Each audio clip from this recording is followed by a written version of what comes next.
Hello and welcome to another edition of another book review. This week I'll be reviewing Edward Abbey's novel The Monkey Wrench Gang. We'll talk very briefly about the author, go into a spoiler-free overview of the plot, talk about what I liked about the book, what I didn't like about the book, who I'd recommend the book to, and finish off with what I'll be reading for next time. Edward Abbey was an American author. He unfortunately passed away, I believe, in the late 1980s, primarily known for writing on ecology and humanity's interaction with nature and what he saw as the growing encumbrance upon nature by humans, especially in the Western United States.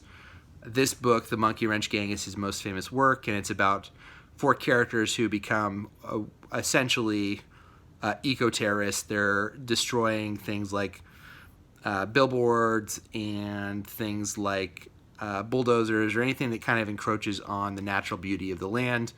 The book is set, I think, when it was written in the mid-1970s. And it's really just kind of these four characters going on various adventures.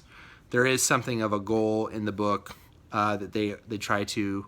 The goal, I think, at the beginning is kind of set up as that they want to blow up this dam that spans rivers and is kind of choked off. I believe it's the Green River, which is kind of very important to many of the characters in the book. And that's really the book, is these kind of four characters. They don't know each other. They get together to form this gang, and they kind of cause mischief and create destruction, ultimately wanting to destroy this dam. So that's the spoiler-free review of the plot. I liked that. I thought it was an interesting concept for a book.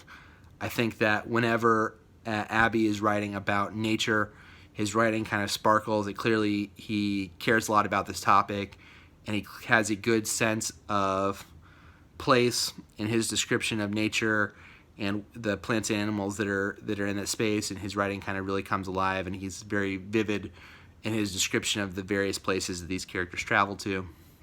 I think there's enough levity in the book and sense of humor in the book that he's able to take something that could be considered a very serious topic and give you enough humor that it doesn't quite feel as dire or overbearing as it may have felt in the hands of another author. And then finally, I think he ends on a very strong note. The ultimate end of the book, I think, is a really strong place for him to finish. So I think he finishes strong. Some of the things I didn't like as much. The book is about 420 pages. It's a relatively simple story, and I wish he had maybe pared this down, losing maybe 100 pages. Stylistically, he does some things that I really didn't care for. He has a tendency to list things.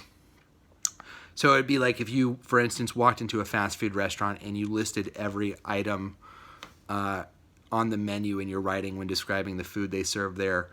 But he does that over and over and over again. And I felt that it really bloated the book in some spaces.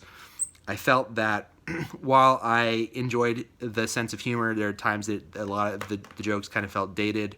The book was written in the 1970s, and I think it has that kind of sense of humor. It reminded me a little bit of Thomas Pynchon, even though I tend to like Pynchon's observations on society. I felt a little bit more evergreen than this one did. And then finally, I think if there was one other thing that I didn't like as much, I felt the characters were at times felt kind of wacky for the sake of being wacky, and kind of they didn't feel quite like real people, which again wasn't the worst thing in the world, and it also felt a little Pynchon-esque, where these characters feel almost like stand-ins for the author and less like real people. So they had kind of quirks, and they were kind of quirks for being quirky instead of feeling like real people. Which I think the story is interesting enough that I think he gets away with it, but I also felt it was a detriment. And ultimately, I do wish the book had been pared down a little bit, because for such a simple story, it seems to go on and on and on in certain points. So that's The Monkey Wrench Gang. I would recommend it for anybody who is interested in kind of the topic. This is kind of a pretty well-known book in certain anarchic circles. It's kind of usually put on readers if people are trying to learn more about that philosophy and that mindset.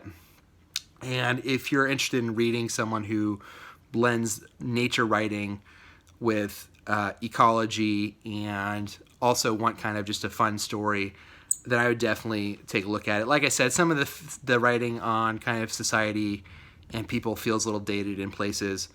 But if you're someone interested in those things, I definitely would recommend picking it up. For next time, I'll be reading Lionel Shriver's The Mandibles on audiobook. Until next time, please feel free to like the video, subscribe to the channel. If you've read The Monkey Wrench Gang, please feel free to leave me your comments in the comment section. I'm kind of curious what other people from a more contemporary audience feel about it.